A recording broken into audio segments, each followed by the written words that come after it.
പാവം മൂർഖൻ. എന്റെ എന്നിട്ട് നിങ്ങൾ അതിനൊന്നും അടിച്ചു കൊന്നില്ലേ മനുഷ്യ? അതും ഭാര്യയെപ്പോലൊരു ഈശ്വര സൃഷ്ടിയാണ്. അത് കൊള്ളാം. നമ്മുടെ കുട്ടികൾ ഓടി കളിക്കുന്ന പറമ്പല്ലേ ഇത്?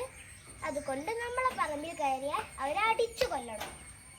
അതും ഈ ഭൂഗോളത്തിലെ ഒരു സൃഷ്ടിയല്ലേ, അത് ജീവിക്കട്ടെ ഇവിടെ. കൊല്ലണമെന്ന് നിനക്ക് എളുപ്പം പറയാം, കൊല്ലുകയും ചെയ്യാം.